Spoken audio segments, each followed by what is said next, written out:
welcome to the podcast Collaboration on the Edge. I'm excited today to introduce Dr. Kelly Goldsmith, an expert in how our scarcity mindsets influence our decisions and our willingness to collaborate. Dr. Goldsmith is a professor of marketing at Vanderbilt University's Owen Graduate School of Management, and her research centers on how when we perceive limits to our time, our money, our status, even our cell phone power, how that changes our behaviors. You may know Dr. Goldsmith from her appearance on the TV show Survivor, where she had to compete for her existence on the African savannah. She was surprised by how much her teammates were helpful and kind to one another. She learned that scarcity doesn't necessarily mean a competitive spirit. Scarcity can encourage collaboration and cooperation. So please welcome Dr. Kelly Goldsmith. To kick off, thank you guys so much for having me. I'm a huge fan of your whole family, the entire Thompson enterprise. And I just was so honored when you reached out about chatting. And I'm honored you'd want to hear about my research. As an academic, like we spend a lot of time talking to the voices in our heads or like 5 other people in our field. So getting to talk to you both, who I have so much respect for, it's really special to me. Scarcity is, I've been in this research space since about 2009 when I got my first job at the Kellogg School of Management at Northwestern. And it's weird because you would think I'm a consumer behavior researcher and I have been since 2004. And you would think, of course, in the history of academic research on how consumers think, somebody would have studied how consumers respond to not having enough. But actually, when we started to dig into it around 2009, there was a complete void in terms of our understanding of how these thoughts of scarcity affect consumer decision making. And we were surprised. But in retrospect, when you think about it, when consumers don't have enough, they often don't buy things. So understanding how not having enough affects the tendency to buy was maybe not like a top priority, given all the possible research questions you could ask. We came at that question like a couple other research teams following the Great Recession of 2008. So following that, it seemed worthwhile to explore how not just feeling like you don't have enough or not just not actually having enough, what we call objective scarcity, but just this threat that you might not have enough, which we refer to as subjective scarcity, how that affects the way you think, how that affects the way we treat others and the way we want to be treated, so on and so forth. And again, it was kind of a greenfield opportunity at the time because in the consumer psychology space, there just wasn't very much that had been done. So what we had to do was get creative, because just because there's nothing that's been done on it doesn't mean that these academic journals you write for don't want to see you do a comprehensive lit review. So I had to look at anthropology and sociology and biological anthropology and cognitive and social and like all these different disciplines and get really creative about like, okay, maybe they didn't call it scarcity, but where were they touching on similar topics? And so we found little nuggets here, there, and everywhere, which was cool for me because the research from the beginning was very interdisciplinary, which I think is neat. I love learning just broadly, and I love learning from other fields, and I hope other fields would like learning from our work too. So when you start to make these connections, you realize there is no organizing principle because no one's tried to connect what they found in biology to what they're finding in cognitive psychology to what they're thinking about in consumer behavior. So we had to offer a definition of scarcity that was sufficiently broad that would allow us to kind of bring everybody in and make them realize actually we're all interested in similar questions. So we defined resource scarcity or scarcity as anytime you sense or observe an unfavorable discrepancy essentially between where you are and what we call a reference point. Reference points can come from anywhere. They could come from, like you think about, I give this example to my students a lot. When you think about you're interviewing for jobs, I teach MBAs, they're interviewing for jobs all the time. So you're interviewing for jobs, someone offers you this job with a starting salary of, let's say, $200,000. And maybe you feel amazing, right? You feel great. That's a ton of money. I'm going to pay back my debt. I'm very excited, etc. And then all of a sudden, your roommate comes in and tells you they have a starting salary of $250,000. And that shifts your reference point, right? Maybe previously you were comparing that $200,000 to being in debt or to what you made right out of undergrad. And then you had that nice, what we call a downward counterfactual. You're like, look at me now. I'm on the podium. And that was me then. Your roommate sweeps in, they make 250. Now, all of a sudden, you don't feel so good about what you have. So even though objectively your anticipated resources stayed the same, objectively, it's still $200,000. Subjectively, you now feel like you don't have enough. And so we wanted to include that in our definition, not just objective scarcity where like I look at my car's right there. You look at your car, right? Your gas gauge is going down. That's objective scarcity. There's what you need to drive the car. There's what's actually in your tank. If it's in the red, you don't have enough. That's scarcity too. That's a reference point, what you need to drive the car, what you have in the tank, and unfavorable disparity in resources. You don't have what you need. Objective. Subjective is, again, I've got this income, I've got this house, I've got this retirement plan.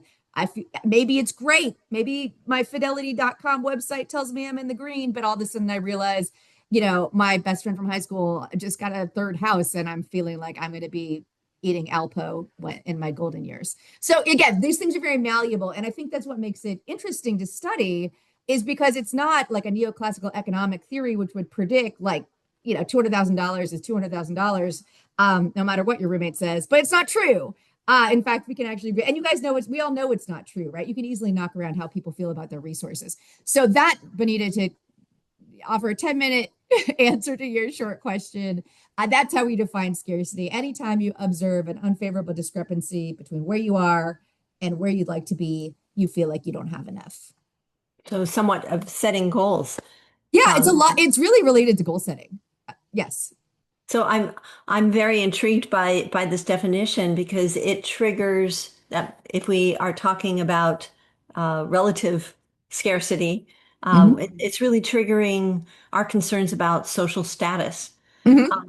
How does a social comparison change our team behaviors, our willingness to work with other people, our willingness to engage with it, and how can leaders reduce unnecessary status competition? Yeah, it's tough, right? Status competition, if you're a leader, if you're thinking about incentives, there's a time in my career when I spent a lot of time studying incentives before I got into the scarcity space. It can cut both ways because wanting to keep up with the Joneses or even wanting to kind of get better than the Joneses, right? That can be really motivating and that can be what gets us here. But also, it makes us self-oriented, we don't say selfish, we say kind of self-focused. You're focused on advancing your own welfare. We have to be very careful because I never like to use terms that sound pejorative because there's nothing wrong. It's nothing bad about advancing your own welfare, but that's what scarcity does to us. And that's what we showed in our first paper of something of the psychology of scarcity. Once we started to unpack it empirically, if I either feel like I don't have enough, or I feel like the world is running out of resources, or I feel like my boss, there's never enough good people at work and I never get to have the intern or whatever it may be, it really shifts the focus to me. Not, I don't want to, I don't want to Tanya Harding like kneecap the competition. Like I'm fine with them being them, but I'm focused on me, right? And that obviously can have maladaptive consequences for collaboration because the only really collaboration that thrives in that environment is when I realize by helping you, I also help myself. And that's a lot of times what I'll coach firms on, because sometimes at the firm, and we see this obviously with the Great Recession, but then again with the pandemic, any sort of macroeconomic fluctuations, threats about inflation, et cetera. There's just times when people are going to feel like they don't have enough. And there's times when that's actually going to be true. So it's if you're a manager, if you're a leader, it's always going to be something that comes up for one reason or another. And so how do you keep people collaborating and kind of facilitate a productive environment that's going to allow for growth of the organization, even individual personal development, when these cognitions related to scarcity are active? And I think, again, I don't think there's anything wrong with highlighting why kind of mission of the organization also benefits the individual in climates like that, because that I think sometimes can be a catalyst to keep people engaged. And again, get it off the me, and more into understanding what's in it for all of us. I always tell my students, right, with Vanderbilt, hopefully all my students love my class. Hopefully everyone at Vanderbilt loves Vanderbilt. But I always say, if there's something you don't like about university, just leaving here and trashing us online is not going to do you any favors. This degree is going to be on your resume for the rest of your life. So you do better when we do better. So if we are not doing well, you tell us and we will get better. Like we can't get better if you don't tell us. So I hope that works. And again, but just hopefully all my students start off satisfied and it's not a huge problem. Yeah, that is a common thing that happens. It's very easy for us to slip into complaint mode when we're working on a team. In fact, some leaders I have worked with have resist recognizing team members or giving credit to individuals because they don't want to reward one person and demotivate everybody else. Right. Do you have any thoughts about how leaders might recognize people in a way that actually encourages the team to pull together? Yes, this is a great question. And it's again, it's I don't think it has an easy answer, I'll be honest, because you can't argue. Look at sales quotas. Like Mark Thompson mentioned, we have a friend in common, Mike Ahern, who's one of the world's experts on sales. Sales quotas are motivating. If you put up a chart where everybody sees who's at the top, people fight to get to the top. That does increase output, right? So that's not necessarily a bad thing. But what happens if you've got like the top 25% of people are getting this luxury vacation to the Bahamas and you're not in the top 25%, you're like 75th percent, right? Why even bother? Right? Why even try? And so how do you keep that going? Our chancellor at Vanderbilt has this quote, which I love. He always tells us he's proud but not satisfied. And I think that's the kind of mentality that you need to put into people to keep everybody going. Like you need to understand, okay, you're 75th percentile, but this is not like a black and white situation where, he's proud and I've checked the box.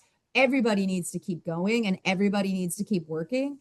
And so this is there's a whole bunch of different literatures in psychology that touch on this, but one that's particularly pernicious, I think, in our Western culture is we have this tendency to engage in this kind of binary thinking where, if you have a food in front of you, it's healthy or it's unhealthy. Either today I'm dressed to the nines or I look terrible. Like everybody gets very extreme. They've got to code things. And putting things in categories makes it easier for us to move through the world faster, and there's benefits to it. But the flip side is when you get that sales ranking, if you're not in the top 25%, now I've coded myself as what's the point, I suck, and I'm not going to keep going. So I think really thinking creatively, if you're in a type of organization, like especially if you're over sales folks, where those types of that information can be motivating, you can't just think about the top 25%. You've got to think about the 75th percentile, unless your plan is just to fire them, right? Which is it's not great for the long-term tenure of your organization. So I think really thinking about, again, if people, what then? If they're not going to make it to the top 25th percentile to make the Bermuda vacation, what happens next? How do they feel engaged and motivated and part of the organization? And pulling that all together is a challenge for most senior leaders nowadays, and finding a way to recognize when we can go into a scarcity mindset with those things that are supposed to be very positive and motivating. Right. It's hard. It's like I always talk about in the data from the Olympics. This is a study done by Victoria Medvec, who was out of Kellogg, where other people have looked at it too. It's called the silver medal effect, which I'm sure you guys are familiar with, that the person who gets the gold is the happiest, but the person who gets the bronze is the second happiest because they're looking off the podium at all the people that didn't even place. They're like, I'm up here, not you. Nice to see you guys. Look at me. Whereas the person with the silver, right, compares themselves to the gold and they feel bad.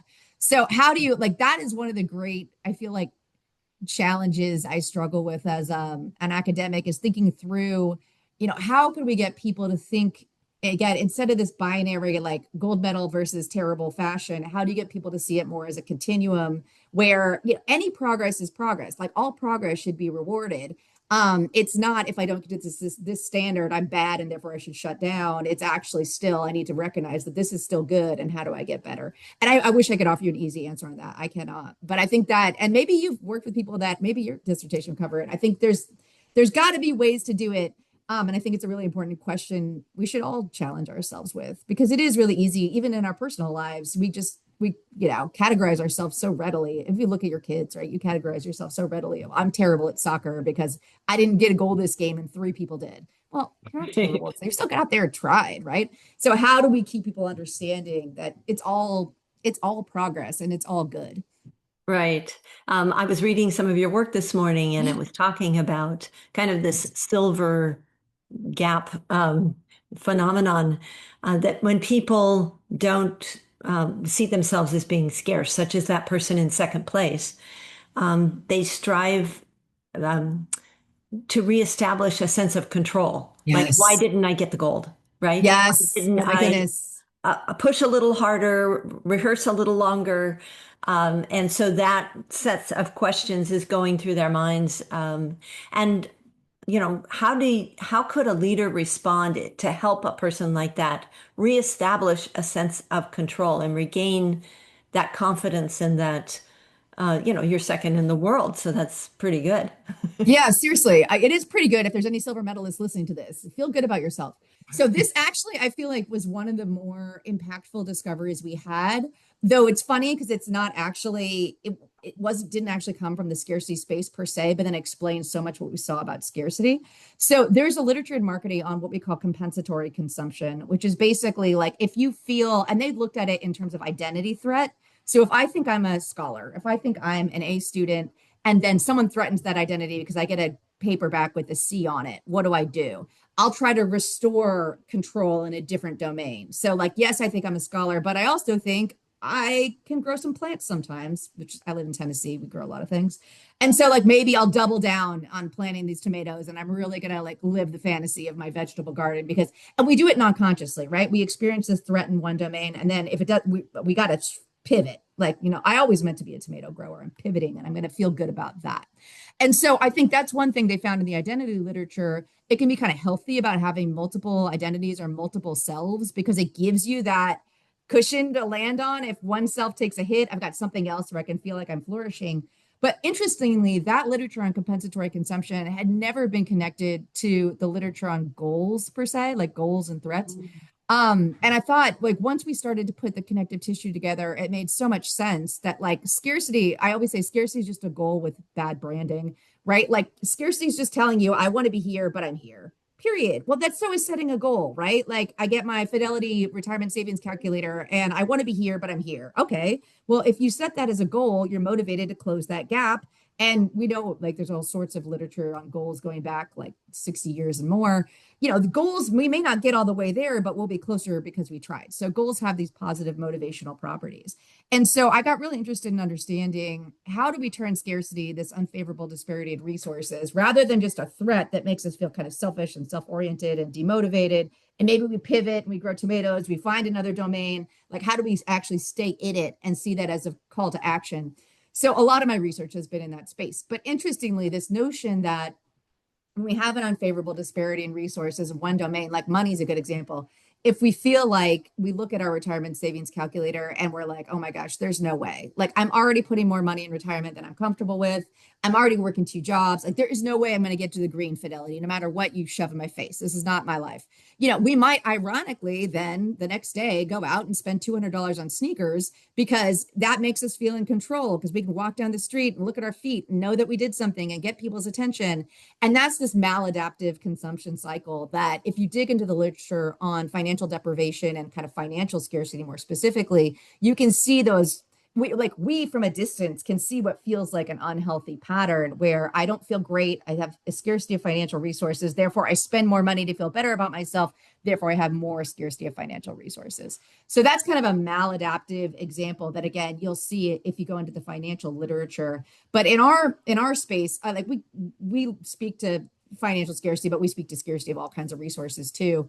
Some things we have found, and this was really, I think, in my opinion, I think we saw a lot of this during the pandemic, is when you experience a threat in one domain. And what we found is critical at tipping you into treating it and turning it into a goal versus kind of engaging in this compensatory behavior.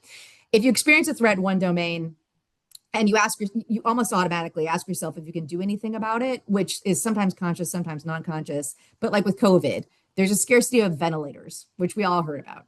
I don't know how to make a ventilator. I don't even know what parts are in a ventilator. Like I would never, ever, ever want to get close to making a ventilator. Not my wheelhouse, right? And so it doesn't mean I'm not affected by the thought that the world is running out of ventilators. That's still scary. I still have loved ones. I might get sick. What's happening? So what happens if I can't do anything about it? I'm going to pivot and try to restore control in a different domain. And so again, during the pandemic, we saw all sorts of weird behavior, like all the DIY behavior that we saw. That's a way of engaging in compensatory consumption that's really effective for some people because again, you have this sense of agency. Like that IKEA bookshelf was not there before I got down on the floor and screwed it together and like I made a change to the world, right? And so I think that's again like these behaviors. This is like a harmless one: building an IKEA bookshelf, harmless; getting a sourdough starter, harmless; having a tomato garden, harmless, right? So there's lots of things you can do that I'm not saying it works for everybody, right? But I'm saying like you can feel a sense of control in like kind of everyday ways in your life. That's not like spend $200 on Nike and now all of a sudden you can't retire happily. Like there's plenty of mundane things. And so going back to your question, Benita, and again, I apologize for like a 20-minute answer to a short question, but I get excited to talk to you guys about this. Going back to your question, if you're the manager or you're the leader at the company, ask yourself, what can we do to make our employees feel a sense of control, right? And this happens whenever there's a threat. This could be because budgets are getting slashed because of XYZ reason that has nothing to do with the company, right? Because of tariffs or imports or whatever, cost of goods, doesn't matter, right? If there's things that are happening that are outside of your control that pose a threat inside the company, it's really important that people feel like they can show themselves, right? That they still have agency. They're not just getting knocked around by the universe.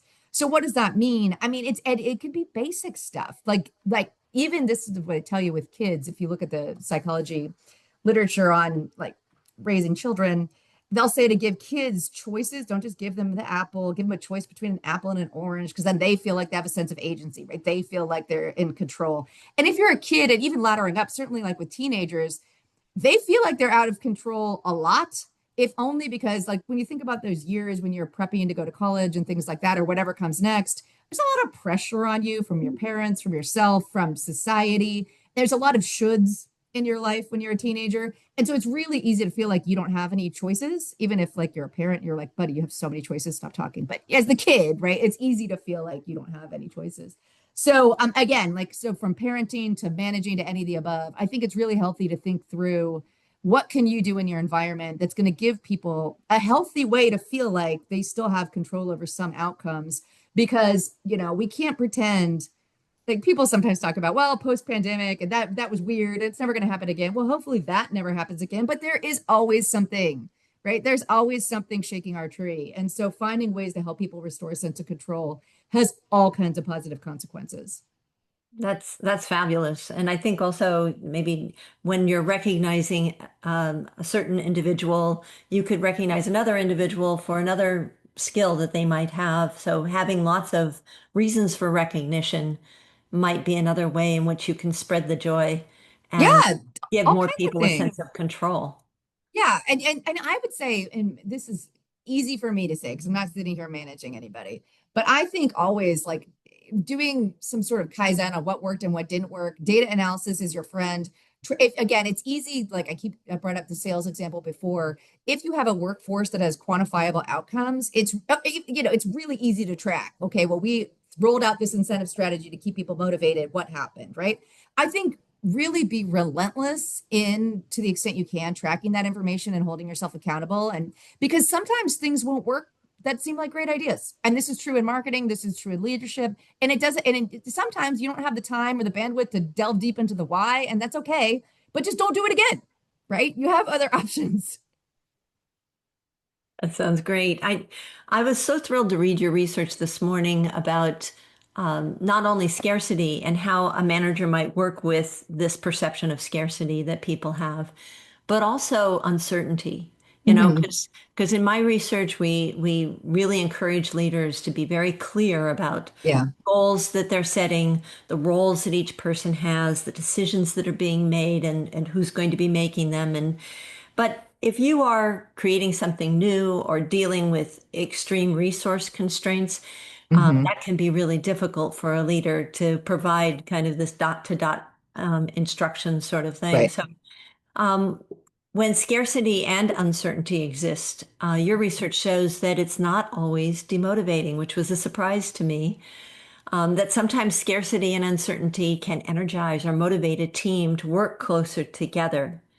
Do you have a I think that, feel? sorry, Oh, keep going. Do I have a feel do for do the you have secret a feel sauce? for what a leader needs to do to create the team pulling together in these circumstances of scarcity and uncertainty or fall apart? Yeah, this is a great question. I would say, in my opinion, I don't like to give like when you do research, right, which you guys have both done. It's hard to be like give black and white answers because there's always some it depends. But I want to say I'm pretty comfortable saying you can't have scarcity without uncertainty, really, because scarcity, you may be certain about what's scarce, right? I may be certain I don't have enough money. I may be certain that my car's gas tank is got the red light on, but I'm uncertain about what that means. Like, I don't know what's going to happen next. I don't know how long I have, like, secretly to get to the gas station, or I don't know, like, what, I don't know what, if companies have increased cost of goods and they have to pass along a higher price to the customer, they don't always know what that means in terms of demand, right? Because if you're dealing with a relatively stable, like some people will stick with you, right? So they're relatively inelastic. So I think when you're dealing with scarcity threats, really having perfect certainty about the downstream consequences is hard, even if you're very uncertain about what you don't have. So I think, and this is maybe a little Pollyannish of me, but I do believe transparency goes a long way in any organization. So just Mhm. being transparent about what you know and what you don't know, I think that's okay. One thing that is true, like people love goals, and people, I feel like the people I work with at Vanderbilt would not be pleased to hear me say this, but I do think it's true because I feel this way. Like being in the trenches with some buddies and actually trying to dig your way out of something hard feels great, right? And I say this as somebody who went on the TV show Survivor, where I guess that was part of it.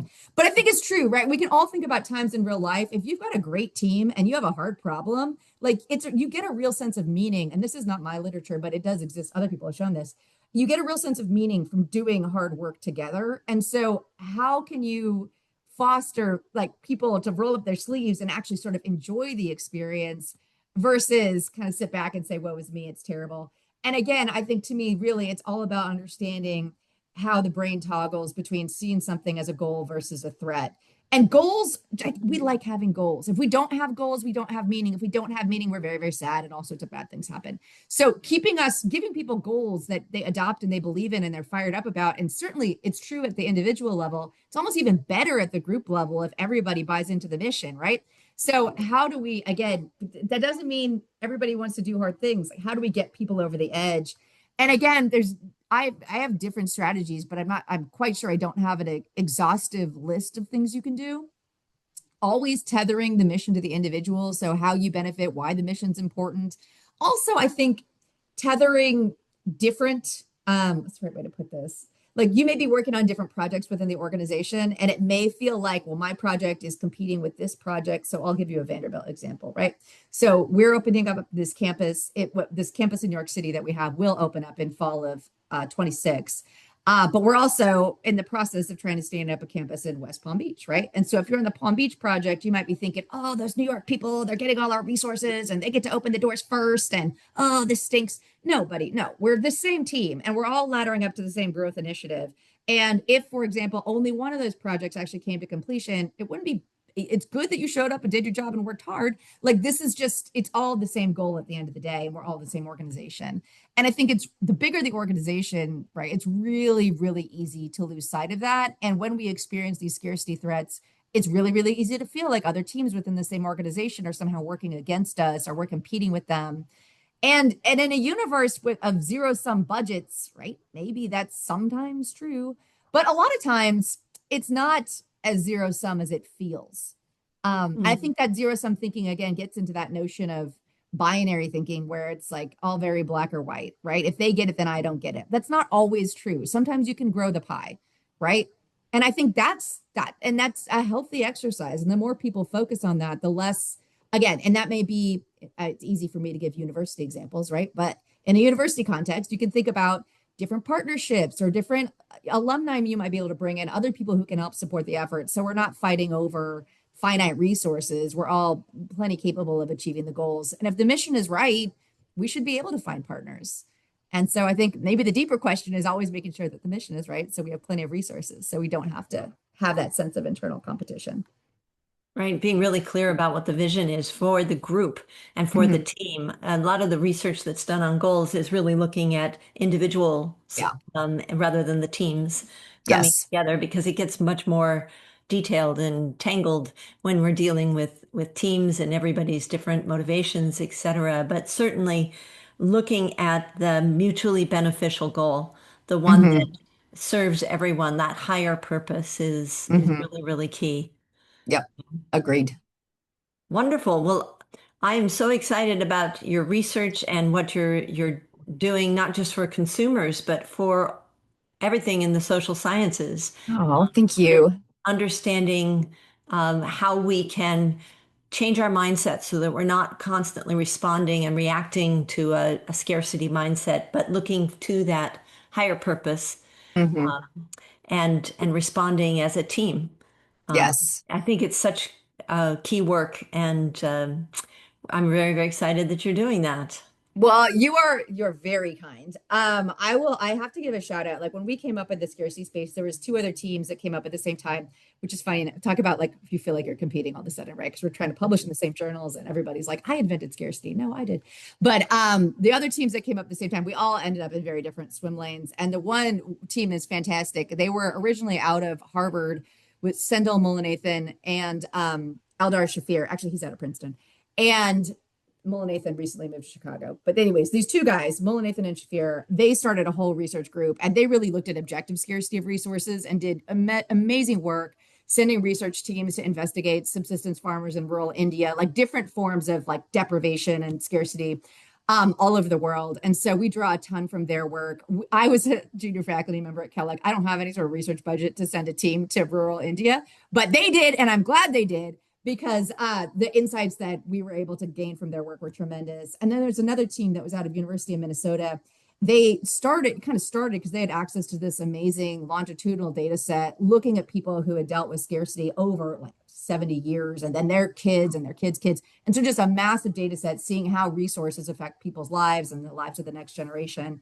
And they really looked at early childhood experiences of resource uncertainty, and it's fascinating work too. They found that people who grow up with resource uncertain childhoods, which would basically be you don't know who you might be staying with that night, so you don't know exactly which where home is, or maybe you don't know if the lights are going to work this week or next week. So people who grow up with resource uncertain childhoods, when they become adults, they might look like, if you again control for socioeconomic status as an adult. So let's say they're sitting in a cubicle making $100,000. The other person sitting in the cubicle next to them also makes $100,000. That person grew up with a resource certain childhood. Those two folks look a lot the same as adults, actually. Like there isn't any obvious sort of difference in how they behave in the workplace until there's a resource shock or a resource threat that comes along. And then that childhood that they grew up with really triggers a different response than people who grew up in resource certain childhoods. So it plays out in all kinds of interesting ways. And again, I think it's kind of cool and interesting. You don't get effects. Everybody seems the same in the absence of a scarcity threat. But when they experience a scarcity threat, that's what brings up kind of the way they were raised. So that's a super interesting resource stream by Vlad Grishkevicius out of University of Minnesota and the whole research camp that he set up. So yeah, and there's great people doing work in financial deprivation. Abby Sussman, Hal Hirschfield, it's great people all over. So if you're interested, if anything I've said is of any interest, it's a much bigger network of researchers in this space. And it's exciting to me because again, when we started in 2009, it felt like there was like three of us. So it's just been great to see the interest grow. And I'm just grateful to see you guys. Bonita, we have to go out to coffee. You tell me about your dissertation sometime because I want to hear about your research. That sounds fabulous. I'd love that. Well, it's nice to hear that there's a bountiful amount of research on scarcity because leaders can turn to your research when their teams start to compete with one another for resources, and it can bring them back to a collaborative mindset. So thank you for sharing it with us today, Kelly. Thank you for joining us on Collaboration on the Edge.